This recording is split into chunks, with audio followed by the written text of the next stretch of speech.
Without Remorse podcast with Joe and Dave. Be warned, the discussions in this podcast will contain detailed spoilers. For spoiler-free reviews of newly released films, please check out our channel Reviews Without Remorse on YouTube and VidMe. Enter at your own risk and enjoy the show. Welcome to the Oasis, where your wildest gaming fantasies come to life. Here, I am Kilgrave, a level 99 elf mage driving a time-traveling DeLorean, but you may call me David.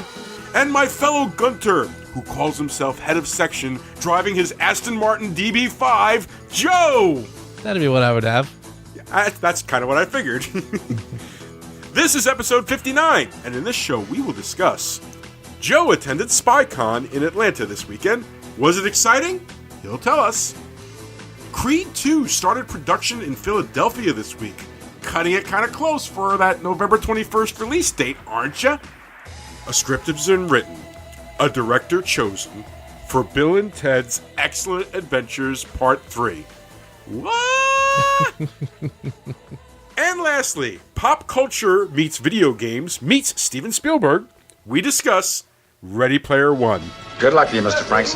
Thank you. I'll have 2 stacks now. Hi, I'm Plenty. But of course you are. Plenty O'Toole. Named after your father, perhaps? Yeah, you want to tell us a little bit about SpyCon? I was kind of looking it over. You had Plenty O'Toole there, didn't you? And you had Thumper there, didn't you? We sure did. We had Plenty O'Toole, we had Thumper, Lana Wood, and Trina Parks. Very, very nice ladies. They always say don't meet your heroes, but in this case, I'll make an exception. They really just could not have been nicer.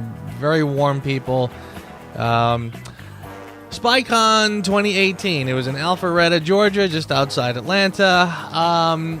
It was interesting. It was very low-key, I'll say that, because it was the first one, and I don't think, word gets out slowly, so not as attended as we would have liked. But I was there representing Being James Bond, my other podcast, and I gave 2 lectures. One was sort of a intro to Being James Bond / poker, and the other was a lecture on the cocktails of James Bond, which which we recorded. I will post it as a podcast pretty soon. Went fine. I've actually done that lecture a couple times, a couple different ways. Overall, it was great. I met a lot of terrific people. Again, in addition to Lana and Trina, people that I have known for a long time through James Bond, I got to see again, plus some new people. John Flynn, who is the author of his own spy series of novels. Matt Spazer, who does a website called The Suits of James Bond. You want to ever buy a suit to look like Bond, his is the site you always go to for sure. And, again, it was a good time was had by all. So, not a lot of events, though. There were 2 Lotuses parked outside, which is pretty cool. One they used for land shots, and the other that actually did float. I believe it was the one that they used when they were coming out of the water onto the beach. Oh, nice. Yeah, so it was pretty cool. That was pretty sweet. But again, a lot of great people, a lot of laughs. It was a good time. So hopefully next year we'll see more people there next year. My name is Drago. I'm a fighter from the Soviet Union. I fight all my life and I never lose. Soon I fight Rocky Balboa and the world will see his defeat. Soon, the whole world will know my name. Creed 2. Now, ladies and gentlemen, if you've been following our show at all, you happen to know that Joe and I gushed over the first Creed. Creed 2 is coming out this year, November 21st. It is being directed by Stephen Capal Jr. It's not directed by Stallone. It's directed by Stephen Capal Jr., who is, it seems, a protege of Ryan Coogler. It started filming in Philadelphia this past week. It's April. The movie comes out in November. When is the last time the reason I wanted to bring this up was not only because I'm really, really excited. They actually have like a synopsis. It's called Under the Tutelage of Rocky Balboa, newly crowned light heavyweight champion Adonis Creed faces off against Vitor Drago, the son of Ivan Drago. That's the plot. They even have a little picture of the two of them. It's really kind of neat. It's definitely going to be one for the ages. But one of the biggest reasons I want to bring this up is because I found this fascinating. I was thinking to myself, here is a movie that it's April, May, June, July, August, September, October, November. 7 months from now, it's going to be released in theaters. That is, in the 21st century, not the norm. Most movies are filmed years in advance. Yeah, that is true. I would say in a case like this, you probably don't need. I mean, again, you're not talking about a lot of special effects. You're not talking about a lot of post work. You're not talking. I'd say they could do it without much trouble. Especially, I mean, Rocky Stallone probably at this point could film a Rocky movie in his sleep at this point. Although I am a little nervous. I mean, this plot to me is pretty wild. And and again, I feel like the last two movies, like you said, both of us have kind of been like, no, leave well enough alone, don't do it. But we've been pretty knocked out twice in a row, and I am sitting here again saying, guys, are you sure you want to do this? But you know what? I've been proven wrong already, so I got high hopes. I maybe would feel a little bit better if Coogler was actually coming back, but. Them's the breaks. He's busy doing whatever else he's doing. Probably still touring for the number 4 of all time domestic box office for frickin' Black Panther. Did you hear that? Number 4 of all time? Yes, I did. Yeah, I am. Yeah. Actually, you know what? And when you put it that way, when you remind me that this director, I guess, is sort of a newbie, that's kind of an unfair time crunch for him. But I assume that Stallone is probably going to be there right next to him holding his hand the entire time, if I had to guess. I'm sure he's a producer of some sort, so he probably can, yeah. Yeah. I mean, Stallone, who was reluctant to even do Creed because Rocky Balboa came out just right, and he, again, didn't want to mess with perfection at that point. He was knocked over with how Creed came out. So I'm assuming that he's going to stick pretty close to oversee this and make sure that the franchise is in good hands. And I mean, I assume this is sort of a passing of the torch. But again, if Coogler's not doing this one, then who gets the torch? I guess that's sort of that I guess is sort of the conundrum of this film. Is again, Stallone put it to bed. He was happy with it. Ryan Coogler talked him into doing another one. He was reluctant, but he said okay. Now I guess it's a matter of where do we go from here? Are we just gonna hand this off to let whoever do Rocky movies? I don't know. So that's a good question, man. I mean, the main cast is back. Maybe it's a Michael B. Jordan thing. I don't know. I mean, it's on our list. It's something that we're definitely going to check out because we enjoyed the first one, so yeah. Here's hoping. I honestly, the other thing about this movie that I kind of get a kick out of, when is the last time you remember a movie having a number in its title? Creed 2. Most movies nowadays have been doing this thing of, like Avengers Infinity War as opposed to Avengers 3. Right. Thor: The Dark World and Captain America: Winter Soldier. Yeah, no, I hear. Well, again, I mean, but the Rocky franchise had him, so yeah. I guess we're going to sort of follow in the same vein. This is just wild stuff to me because again, you're talking about a series that we went through the Rocky series and we love them, and I mean I think we said some of them you love as classical music and some of them you love as rock and roll. Mm-hmm. This to me is sort of a meeting of the two extremes where they come together. And I guess we're going to see what comes of it. I mean, who knows? Maybe I'm going to get a new Robert Tepper song to drive to work. From this movie. I don't know. It's that is the part that's kind of fascinating me about this. It's almost like again they walked the tightrope just to prove they could do it. Now they're doing a backflip on the tightrope just to see if they could do it. It's like, guys, take it easy. I don't don't get carried away. but I don't know. We'll see what happens with it. It feels like tempting fate, but fingers crossed, man. Fingers crossed. Exactly. Excellent! Well, dude, did you ever think you would even think of the words Bill and Ted Trilogy? Yeah. I honestly, I don't know. I honestly don't know anything about this yet, so I'm gonna let you kind of take the lead. But holy cow, I mean, we are talking. I was in high school, I think, when these came out. Yeah, it was. Oh, goodness, I'm gonna have to look that up because I pulled up the information originally on just the new movie.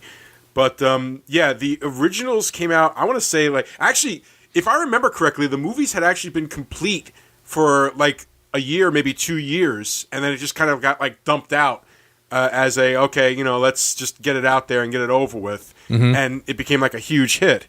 Hold on a second. Let's see. Lost Boys, Death Wish 3. He was in Death Wish 3, really? Dude, Alex Winter was in Death Wish 3. All right, cool. Here he is. Bill and Ted's Excellent Adventures, 1989. 89. 89! Yeah, I mean, I tell you, and something that was just sort of just schlocky, kind of jokey, wasn't supposed to be taken seriously. It was sort of a surprise hit, I think, and then they did a second one, which actually I think the second one was better than it got credit for. Yeah, I thought it was too, actually. I mean, honestly, seeing them playing Twister with death. You have sunk my battleship. Excellent! Yeah! I mean, that was pretty funny. So there were good things happening in that second one, but yeah. So I'm curious to see what the hell they're going to do with this one. I mean, we are living in an age now where I think anything that just a couple of years ago somebody would have said, "Are you out of your mind?" Bill and Ted 3. Now we're living in you know what? Why not? Let's just throw everything at the wall and see what sticks. You want to do a Karate Kid part who knows what with Johnny? Why not? Let's just do it. You want to have the son of Apollo Creed fight the son of Ivan Drago? Why not? Who knows? I mean, this is where we are now. People are just saying, you know what? Let's see what happens. I swear to you, it's like somebody took 80s pop culture references. Like they used to have those magnet things, the magnets with the words that you used to put on the refrigerators. It's like somebody had a full handful of 80s references and just threw them up there on the refrigerator, and it was like, Karate Kid Johnny leads. Okay, let's do that. There you go. Yeah. The working title is Bill and Ted Face the Music. It is being written by Chris Matheson and Ed Solomon, who were the original writers of the first two movies. Keanu Reeves and Alex Winter have both publicly said they're in. And they even have a director in Dean Parasot. Dean Parasot is, well, I guess his biggest claim to fame would be Galaxy Quest. So yeah, this is real. This is not a drill, ladies and gentlemen. This is real.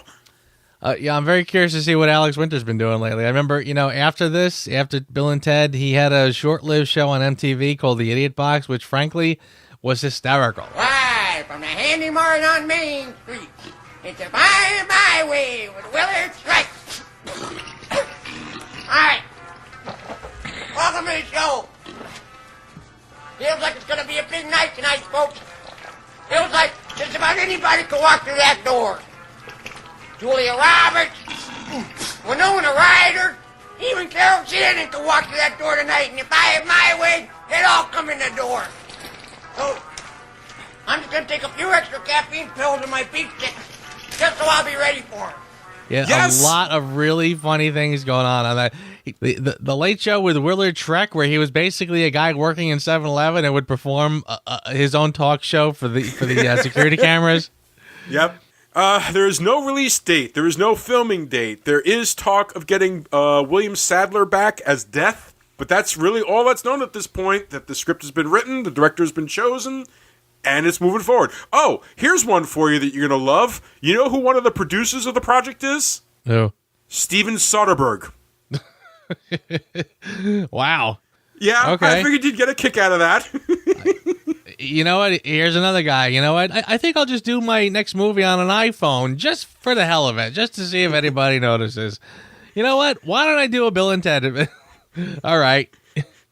I think I can't even say he's getting too full of himself. It's just, I'm Steven Soderbergh and I approve this message or something. I don't know. Right. As long as it advances film, who cares? Interesting times we live in. Absolutely. Absolutely. There's nowhere left to go. Nowhere. Except the oasis.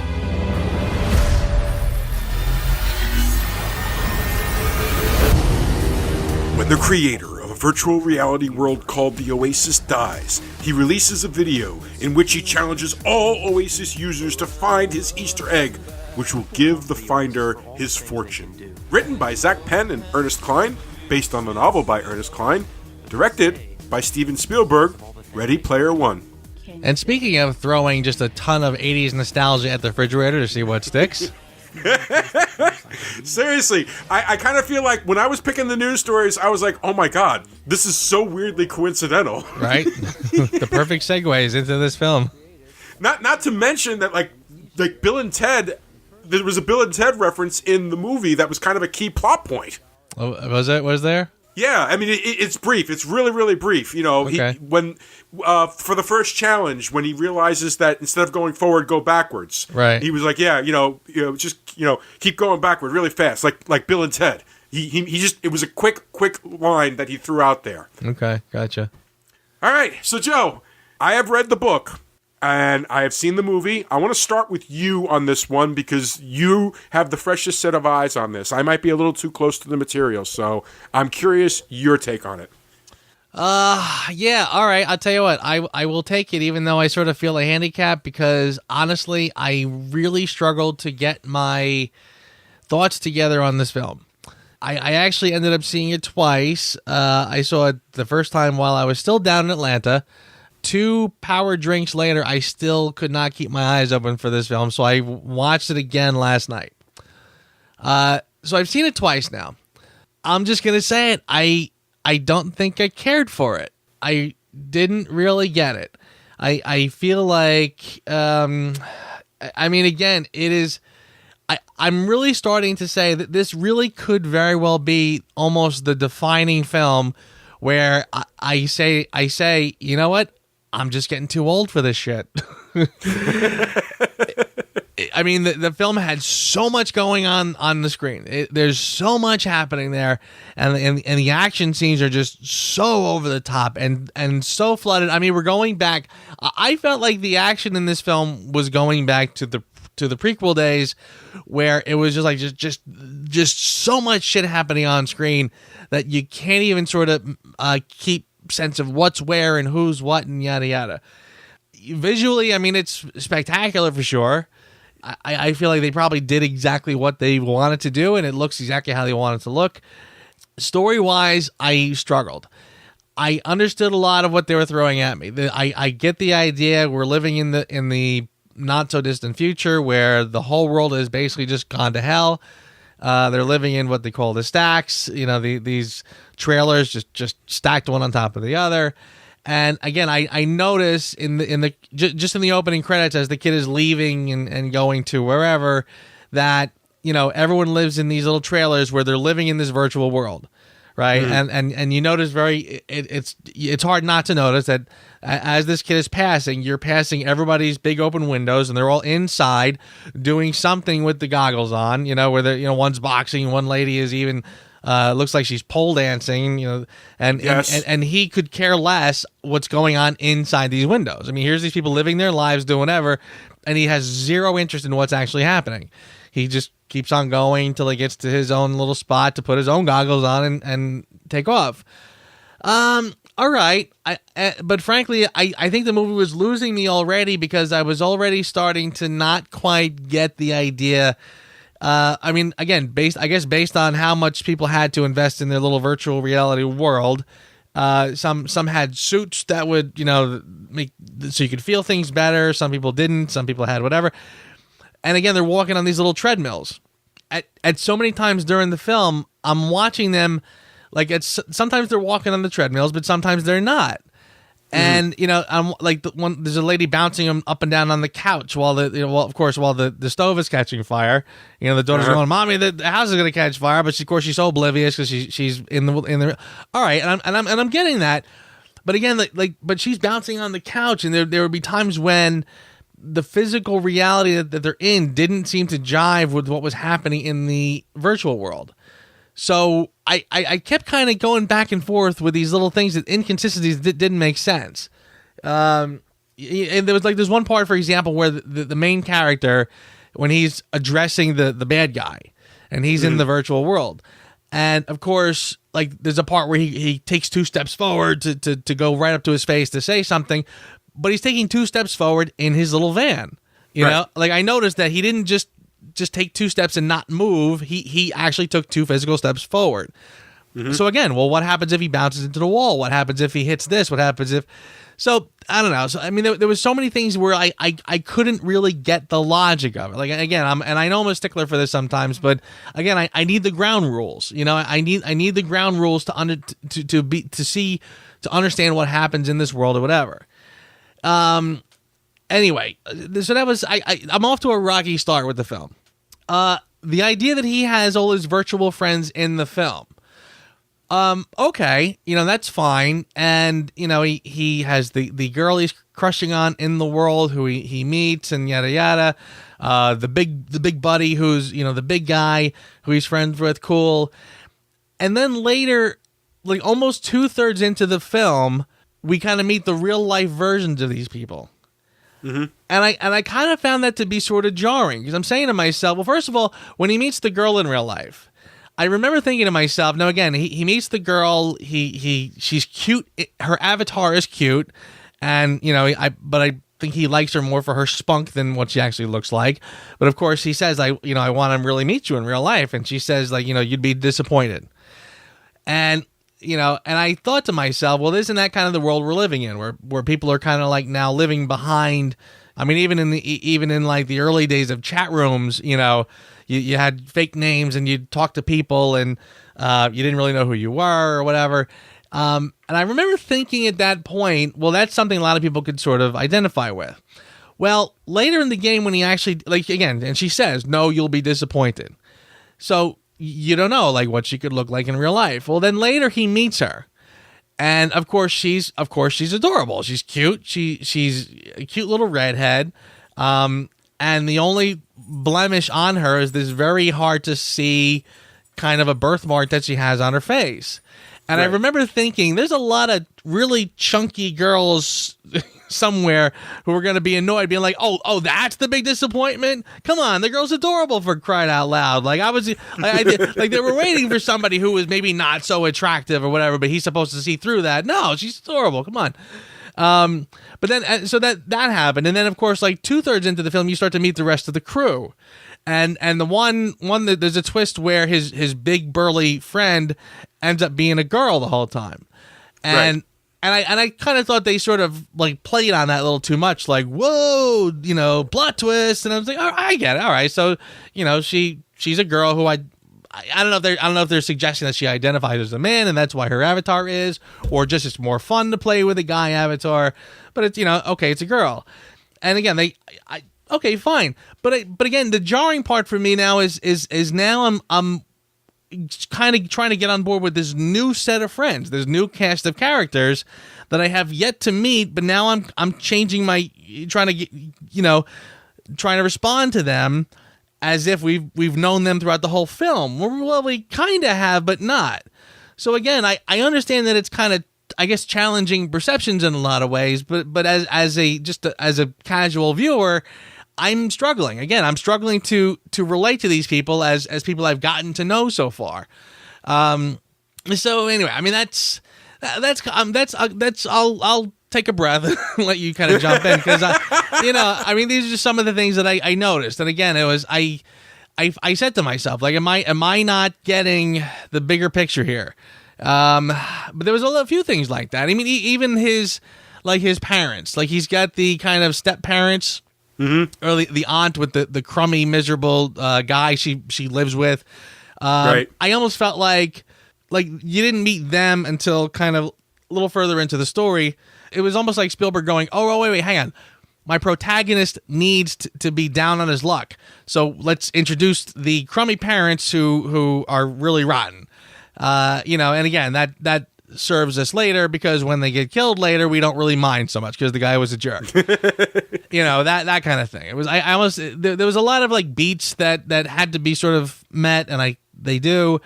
Okay. Anyway, like I said, you jump in for a while. Let me know what I'm missing because I'm sure for you. See, this to me, I did think to myself, this might be one of those, like a Watchmen sort of a situation where the translation from book to film is a very tough leap. Because I could completely get why this book would be a lot of fun to read. But on screen, I wonder if it does the same job. The book does explain how the Oasis works a lot better.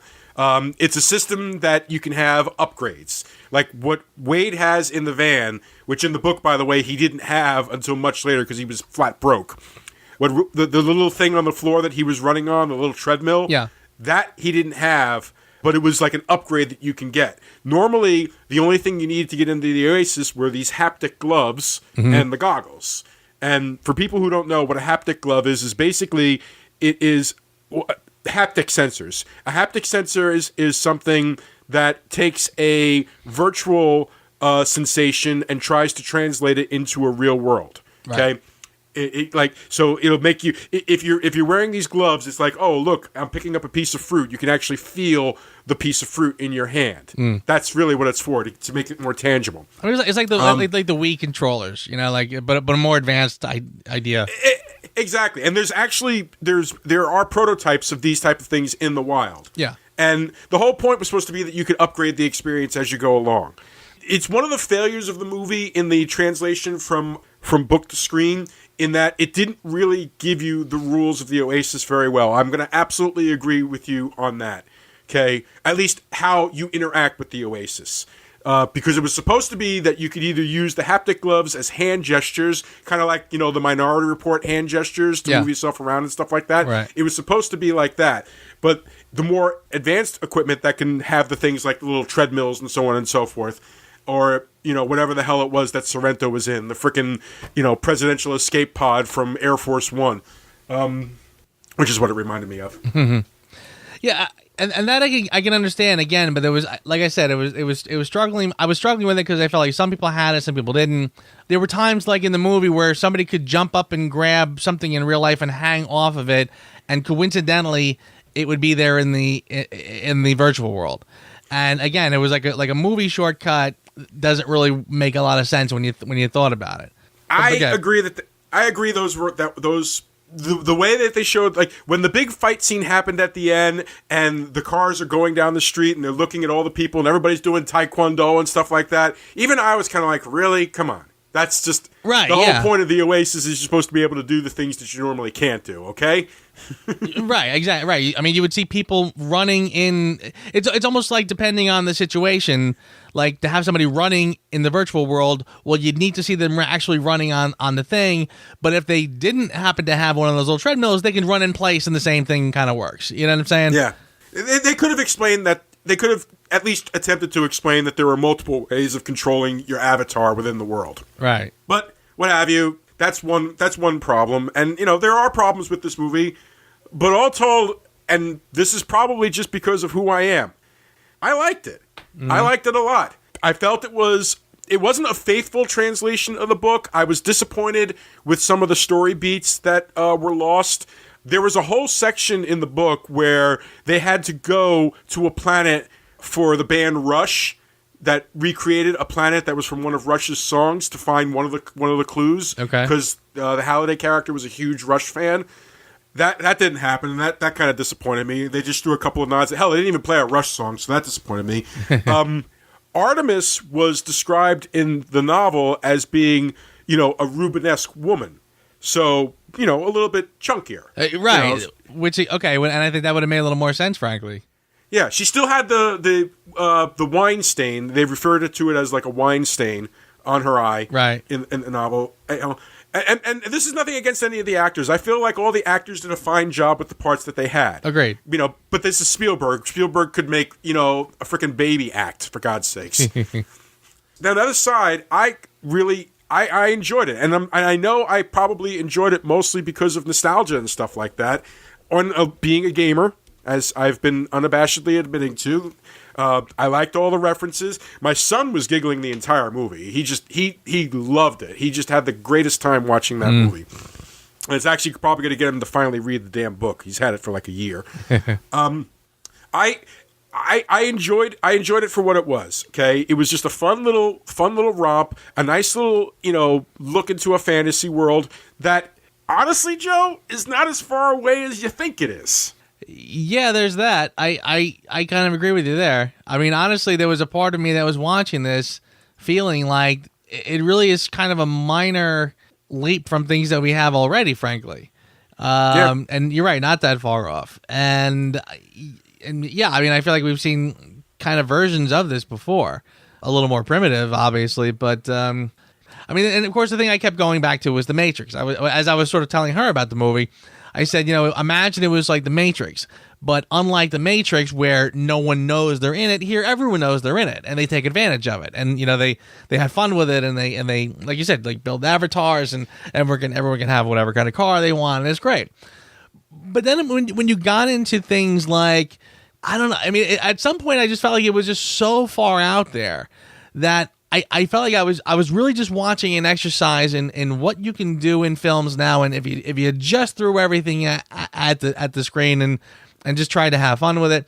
I mean, the guy at one point, the guy he becomes Mechagodzilla, right? Yes, the bad guy becomes Mechagodzilla. Yes, yeah, which was fine, but then. Now, because he's Godzilla, he has the power to. I mean, it literally just started to feel to me like when you were kids, and you'd say, "Well, I'm Superman. I just got you with my thing." Oh yeah, well, I'm Wonder Woman, so I just got you with this. Oh no, I got you with that or whatever. And I mean, it sort of felt like you're playing that game, like, and then all of a sudden, like the guy, this guy who was like super duper powerful with it, but then the other guy says, "Oh yeah, I got the thing from Krull, and I'm gonna throw it at you, and it's gonna cut your arm off." And it's almost like I feel like the other guy, when the armor gets cut off, like he's going, "No, I have the armor, and it outdoes that." Like it's almost like there's it's almost like there's a godlike judge who has to be sort of watching over the game, deciding whose superpower can outdo the other superpower. And it's almost. I mean, I almost said to myself, why doesn't somebody just make a god avatar and say, I'm God, therefore I can make you just vanish? Like, it seemed like any other ability that they just sort of blessed themselves with happened in this world.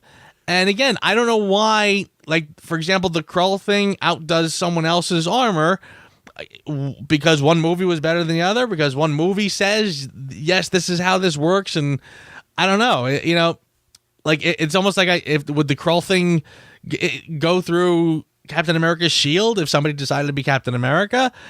I don't know. No. Okay. I'm gonna read back a little bit. You see where I'm kind of going with this? I understand. This is simply a misunderstanding. This is simply a misunderstanding on your part because of the world of gaming. Is you game, but you don't game. If you understand what I mean. Okay, like World of Warcraft, Titanfall. These are all games. Each game has their own rules. When you build a world, a giant world that has all these items in it, every single item that's in there is given a power level, is given this ability, is given that ability, and the rules of the world govern that. The ideas about this is take that and expand it, like in a huge, huge way. Yes, there is a god. It's the programmers. The programmers who sat there and said, okay, let's talk about this item. This item, the glaive, for example, from Krull. Okay, that was considered to be an artifact. They actually made sure to point out that there are things called artifacts. These things, these powerful things that you could, go on quests for and stuff like that. And the glaive was supposed to be one of these artifacts. So, whoever came up with this artifact at the company that Halliday owns. They sit there. First they do the design, how it's going to look, 3D printing of it, and then they work on power levels. Okay, this can do this, and this has this type of power level versus this type of power level, etc., so on and so forth. These are settings that can be set within the virtual world. So it's like Pokemon, like Pokemon cards. It's like, I've got Squirtle, but I've got Pikachu, and Pikachu has +7 and so on and so forth, et cetera, so on and so forth. It's just a virtualized version of it. I don't mean to jump in. But here's my problem with that, though, is your example of World of Warcraft makes perfect sense, because World of Warcraft is a game, and within that game, we have different World of Warcraft things that we've created, and you can find these things and use them or whatever.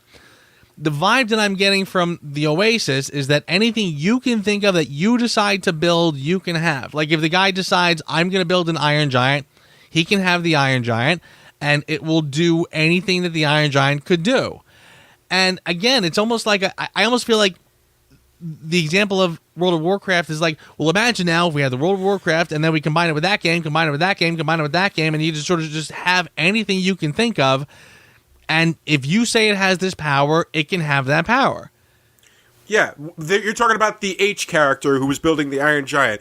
What the H character was a simplified version of what they call in the gaming world a mod. What a mod is, people, not moderator, doing, it's called it's modifications. It's short for modifications. Mm-hmm. What people do is they basically go inside the code of the program, and they figure out the rules of the program, and then they build their own skins and everything like that follow along with the rules of the program.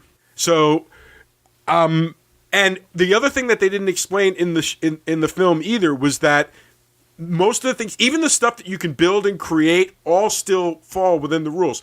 H couldn't have just decided, I'm going to create the Iron Giant. There were assets for the Iron Giant for H to create, as opposed to going on whatever quest it was to get the Iron Giant. Mm-hmm. That's what happened there. At least that's the way I took it. Because it would still fall within the line. Because you couldn't make a mod that would ruin the entire virtual world. Even today, people have tried to do that. You make a mod, it's like, okay, in World of Warcraft, instead of me having, this sick-looking battle axe, I'm going to run around with a lightsaber. Mm-hmm. There are people who have done that. And they get away with it for like 5 seconds. Until they're thrown off the system. So... Because that's what happens. It's like, no, you're not going to change the balance of the game. The game is still governed by the servers and the AI. Right. So if anybody tries to disrupt that, they would never happen. So what H was doing was allowed within the rules of the game, but still had to conform within the rules of the game. You just can't create, Shoto. They called him Sho in the movie. In the book, he was called Shoto. Mm-hmm. Sho's little crow thing, that wasn't just one of his creations. He earned that. H didn't just, build the Iron Giant. There were certain parameters that they had to conform to for the rules within the system. And that's something that's not an easy thing to explain. Think of it this way. People look at a website. Nobody looks at a web. Most people do not look at a website and think about how the pudding is made. They just see the pudding. Right. Okay? And it's the same with video games. Like, people easily crap on bad video games, and I used to be the same way. It's never easy to realize that, a lot of people spent a lot of time really, really trying to make this work. It's not easy to build a whole system. Now, the hardest thing is to build a system where you have a set of rules that can easily be followed and maintained, and you need an artificial intelligence to do that. And I think even the movie has implied that, in a way, the entire artificial intelligence of the Oasis is Halliday itself. Mm-hmm. So he's your god. I will grant you that. Yeah. Again, but I still go back to the idea that the vibe that I kept getting was that it was almost like, again, to sort of use your examples, this is a game that everybody playing it has already jailbroken, and kind of gotten past all the rules and sort of created their own. I mean, just as an example, the guy at the end, the crawl thing is a great example. The guy who loses his arm, the guy who is the guy from Deadpool, by the way, whose name I forget. T.J. Miller. Yeah. And the character's name was IROC. Yeah, and again, it was like a perfect sort of a character for this kind of a movie, because he's almost got that kind of Kevin Smith kind of, wit to him, where he's, where he loves the callbacks to whatever. But anyway, again, I'm looking at his character, and he's obviously got this super duper badass avatar who's probably, got armor up the wazoo, and I'm saying to myself, like that, to me, that guy should have he probably would have been strong enough and powerful enough to withstand somebody throwing a blade at him to cut his arm off. Because again, I'm saying to myself, like, just because the guy has the crow blade that in that movie says it can cut through anything, would it cut through that guy's arm, knowing that the guy probably has like ridiculous armor? I don't know. It almost seemed like it was just sort of like a lot of little cheats and shortcuts to get past things because of nostalgia. It's almost like I felt like there was a lot of points in the movie where things would happen, and all I can think of because nostalgia. You know, again, because remember Kroll? Remember this thing would go through anything? Yay! I pulled that out to take down the guy who you would think I can't take down. But because of this little funny little moment of nostalgia, now he's got no arm and whatever. And like, oh shit, it's Chucky. Are you right? Fucking Chucky. Again, and you know where that's from, by the way, right? Who bit your head? Chucky. Fucking Chucky. Oh God. My head. Who bit your head? Chucky. Fucking Chucky. Oh God. Remind me? I mean, I know the Chucky movies, of course. Well, there's because there's a funny little YouTube clip of a little girl right now that's pretty popular. Frankly, I'm shocked they got this in there. But it's the girl. There's a little girl with an Irish accent, and the mother says, "Who bit you?" She goes, "Chucky." And she leans in. She goes, "Fucking Chucky." And it's hysterical. So then, of course, in the movie when the Chucky comes at the guy goes, "Oh no, fucking Chucky." Be glad you're not editing this week, by the way. Yeah, seriously, that's like 5. So that was the whole point of that. It was, I mean, again, like the Chucky reference was funny enough, but the guy saying effing Chucky was because of this little meme that's out now. A whole virtual universe.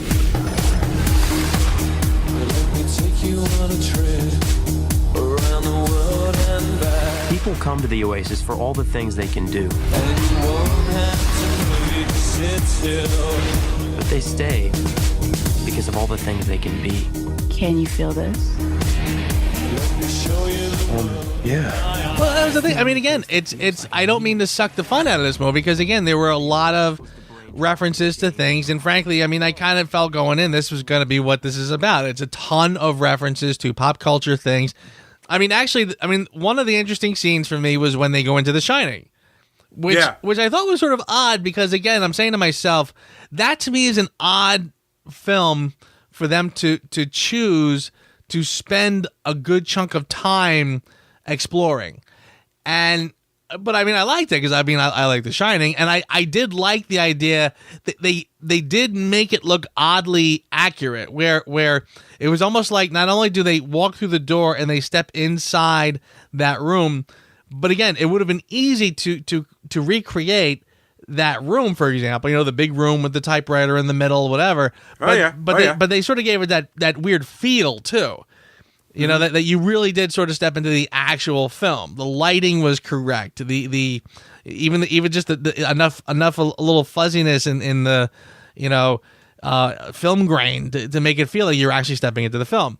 So I thought that was interesting, and again, well done. I am not going to knock points off of this film for technical mishaps. I mean, they nail what they're doing. But again, I'm watching them sort of go into the film. But now it's different because it's the film, but it's the film with an asterisk where it's kind of like the main points of the film oddly linked together. Like, again, like the guy goes into the room to, like, well, first of all, he goes to the elevator. The two little girls go into the elevator. Then he tries to follow them, but the blood comes down, which I thought was sort of funny because that was more of like a flashback in the film. In fact, I had to do a double take and say, was that actually in the film or was it just in the commercial for the film? No, it was actually in the film. It was. Yeah. It actually was. But again, now it washed them all the way down till he ended up in the room 237. Right, he ends up in 237, and the naked lady comes out of the bathtub, and then she comes out, but then she starts swinging an axe at him, and then things just get carried away. Now there's axes flying and knives flying around or whatever. So again, and plus then he ends up in the maze, but they rescue him out of the maze by pulling him through the brush to pop out of that freezer. The freezer, yeah. Which again was, and if you know the film, that is a point in the film where he has to get out of the freezer or whatever. And again, I'm. It was almost like at that point, I'm starting to ask, okay, what is the moral I'm supposed to get from this part? Like, again, sort of an odd new set of rules are happening here, and I see that the basic plot points of The Shining are here and kind of being represented. But again, it was almost like at that point I'm sort of grasping for what is the film telling me? Like, what am I supposed to be getting from this, except for a walk through nostalgia lane? Wow. I mean, yeah, I can see what you're saying. Again, I feel like I'm sucking the fun out of it for you. No. I freely admitted right from the start that this was nostalgia for me. You know, more than anything else. This is my world. This is the stuff that I know. This is the stuff I know is coming tomorrow. This is the stuff I hope someday to be doing. Yeah. So this was like almost a wish fulfillment fantasy. And incidentally, by the way, all the music choices were all nostalgia chosen, or just based on. And again, I'm saying to myself, but why? Like, why all the 80s pop songs to show me a world that happens in 2040 something, I think. The reason they didn't explain it in the movie. In the novel, Halliday grew up in the 80s. He was a child of the 80s. Right. That's why all the 80s references and all the 80s style music. But they didn't explain it very well in this movie at all. I don't know if that's fair either, because I mean they did show. I mean, they showed his room. They did show that this guy did grow up. I mean, again, he took his date to see The Shining. I mean, so it did say that this guy grew up in the 80s. I mean, when you saw his room, you saw a lot of the things that were sort of touched on in the film.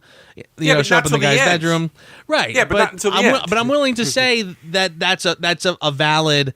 If this guy grew up in the 80s, then okay. But I'm a viewer watching this, and now this guy's walking around, and it's just the soundtrack to the film is 80s. And I'm saying to myself, I don't know, it was almost like there was a kind of a funny disconnect between the various things that were happening. Again, I mean, we've got, avatars and video game people walking around that on one hand is futuristic, on another hand it's got its left foot is in the 80s, its right foot is in the future. And here's the thing that it kind of struck me as a little bit odd too, by the way. The part later now I thought this was interesting at the time, when the part with the bad guy, and again, his motivation I was not 100% convinced on, but okay. The bad guy was right about to pull off his goggles, and there's the two guys standing right there with guns on them, okay? Right. The clever part, which again they kind of must have explained to you like 3 or 4 times afterwards. I'm like, I got it. The guy still in the virtual world doesn't realize it. The part that really kind of made me scratch my head was then the guy leaves the room, he pulls the mask off, like kind of Mission Impossible style, pulls off the mask, and the pixelated version of himself is underneath it. Right. But then I said to myself, wait a second, if you could look that realistic in the virtual world, well, why then is everybody looking all pixelated? Why would you take off a perfectly realistic mask to have a more pixeled version of yourself? Like why wouldn't the people walking around all be looking like Brad Pitt and Angelina Jolie or Tom Cruise or however they want to look? Why do they choose to look like video game avatars when you could in this world look photorealistic? I don't know. Why do guys choose female characters? Why do females choose guy characters when they play video games? Why do some people paint their avatars' faces with mohawks? It's personal choice, man. Yeah, but video games are striving to look as realistic as they possibly can. They're not trying to look like video games. Right, so but they're still trying to keep it in a fantasy realm, though. That's the whole point. I'm gonna call BS on that one. I almost feel like this is Lightspeed in the Last Jedi, and everybody's gonna go, well, why don't you do that all the time then? That's the vibe I got here. If you can look completely realistic and convincing as a real person, why would you opt to have this kind of like Legend of Zelda hair and a pixely sort of a face? The book explains it a lot better because in the book there was a planet called Ludus, which was school. One of Halliday's gifts was free schooling for kids all around the world. Mm-hmm. So you can go to this place, you'd have a virtual teacher and so on and so forth, but the school had rules. You couldn't fight, and you all had to look like your regular person. You couldn't look like an avatar or anything like that. Mm-hmm. You couldn't be an elf. You had to be yourself. But once you left that world, you can be whatever the hell you want. Just because we saw the people in the Oasis that were dressing up as elves and stuff like that, this is a giant battlefield. Not everybody in the Oasis went to the battlefield. The people that hang out in the strip clubs and look like Arnold Schwarzenegger and pick a female actress from the 80s. Right. Okay. They're off doing something else. Now, the point of the Oasis wasn't just a giant game. It was an entire virtual world. The movie didn't really explain that it literally was they demonstrated it once. He went shopping in the virtual world, found the X1 haptic suit, bought it for himself, and it came to him in the real world. Right. That's what the Oasis was, on top of all the gaming stuff. The gaming stuff is just a part of it. Yeah, no, I completely get it. I mean, it's like walking into Amazon and picking things, virtually. Yep. As just a fun way to shop. That part I get. I like I said, it was one of those where I kind of felt like, all right, now you're sort of pulling something out of your back pocket that could have been happening all along. The idea that people could look realistic, like in the real world, but they just kind of just don't feel like it. No one wants to look like a super duper hot version of themselves, like a realistic. Get off my lawn. I listen. Like I said, this could be the film that pushes me over the edge, and it's just like, Joe, you're too old. You're too old. Step aside. I know for a fact you would probably be my God, what's wrong with me? I know you would probably be Sean Connery era Bond or something like that in this world. Uh-huh. Okay, but the fact of the matter is today I would probably look like Doc Brown. Tomorrow, yeah, I might want to decide to be Beetlejuice. Who the heck knows? That's the beauty of the virtual world, right? Okay, but that's just me. That's. But again, it's a.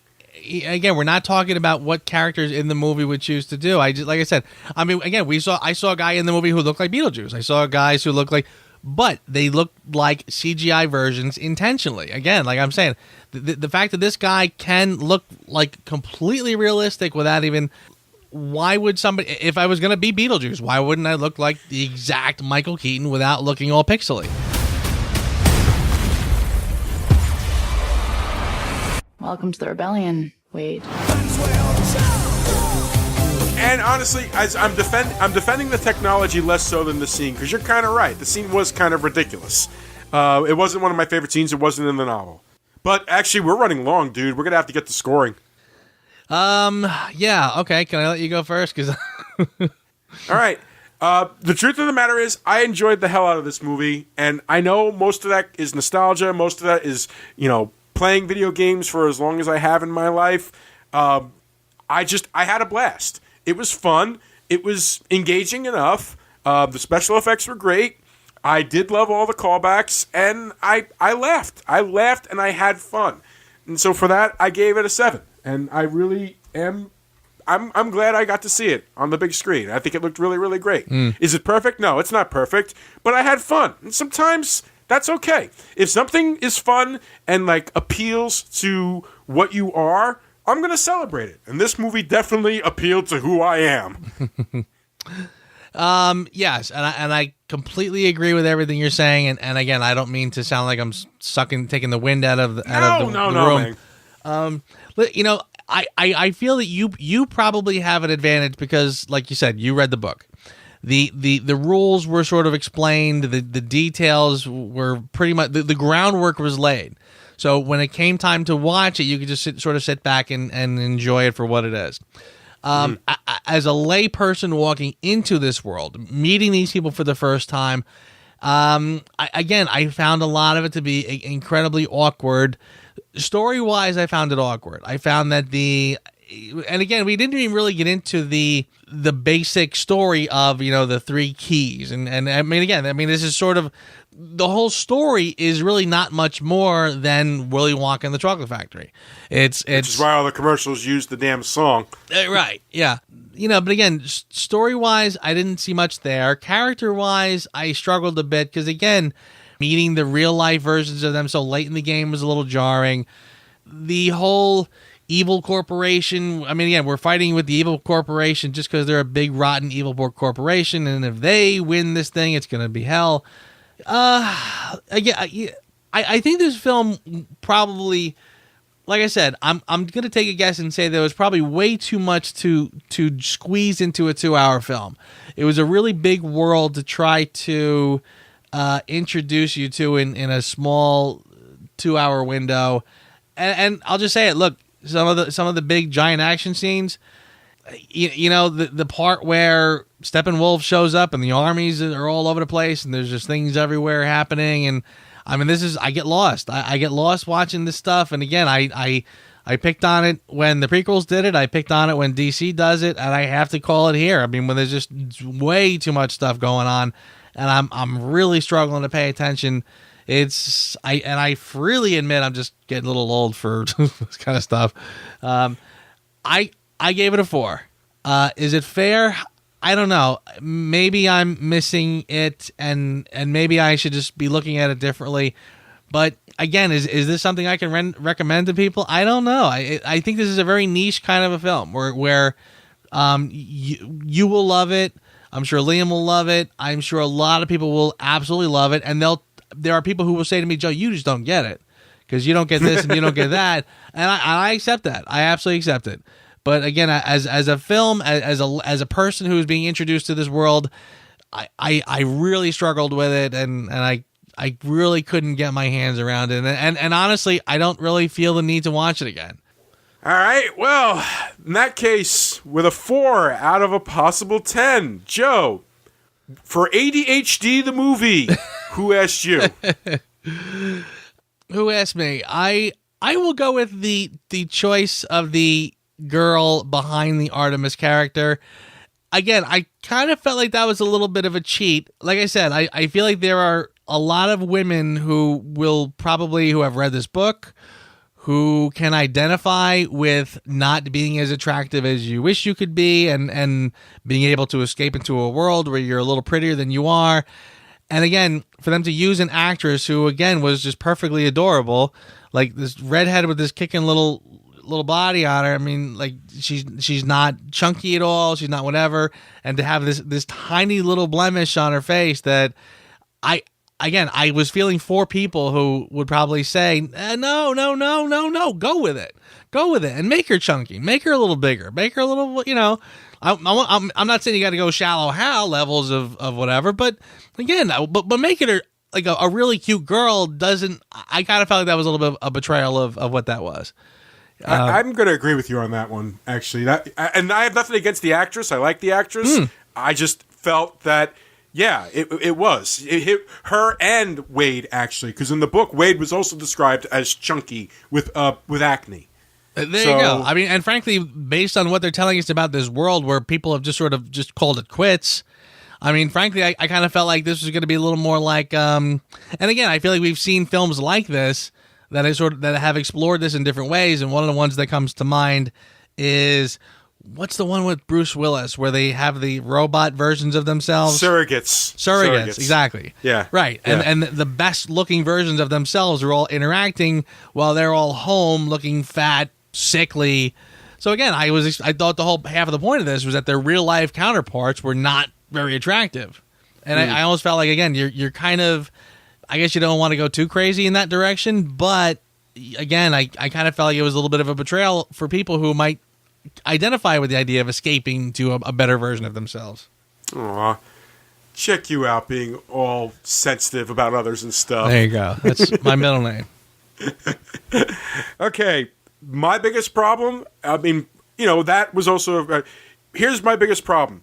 Artemis spends a good 3 minutes chastising Parzival for telling her his real name. Right. And literally 5 minutes later, She's texting the rest of the gang. They know her. She knows them. And they're on their way to save him. Nice inconsistency there. Don't tell me you can't trust me. You can't do it. And about, whatever you do, you've got to tap about 5 minutes later. Guys, rescue Parzival. Come on, man. Yeah. All right. For your consideration, Joe. I'll just go with the effects. Honestly, like I said, on a technical level, this film is impressive. I mean, I felt like there was a little too much thrown up there at once, but the effects were pretty damn good. I still feel that there were odd inconsistencies within. But again, there's no point where I'm looking at this going, oh, that CGI looks pretty weak. Yeah, they definitely got their best and brightest working on the effects for this one. It was really nice. Oh, yeah. Oh, and ladies and gentlemen, before you ask, I don't think it was worth seeing in 3D. Which I'm surprised. I really thought it would have been better, but hey. For me, I really got a kick out of the Shining recreation. Like, from the moment that they walked in and the beats of the music came in, and they were walking down into the area of the Overlook Hotel, I was just like giddy as hell that they actually did something like that. The original book had him actually playing out war games. Oh, right. The movie okay. War Games. Right. See, now that to me makes a little more sense, by the way. Remember I was saying that I didn't quite get why this was the film they chose to go in and explore, because, again, I didn't find that the themes of the Shining to go with the themes of this film. The War Games, to me, makes a little bit more sense. Spielberg, rights. Probably rights. You know how it is. Uh-huh. I think Paramount Pictures is the rights to War Games. I'm not 100% sure. War Games, I think, would have made perfect sense. That is the theme of War Games was creating this dangerous world, virtual world, and the AI and where is it going? And no, I think that would have made a lot of sense, frankly. You should read the book. I think you'd get a kick more out of the book. I think you're right, and like I said, I do think I'm probably picking on this film because of the limitations of this story-wise, what it can't tell us. No, but honestly, I appreciate that because it's true. I am looking at this with bias, and I admit it right from the beginning. I have read the book. It is hitting all of my nostalgia buttons. Mm-hmm. It is very possible that I'll look at it differently a couple of years from now, but I liked it better that you came into this with zero knowledge because you helped temper, okay, well, what did I miss? What did I see that you couldn't see because they didn't present it? Are you willing to fight? Help us save the Oasis.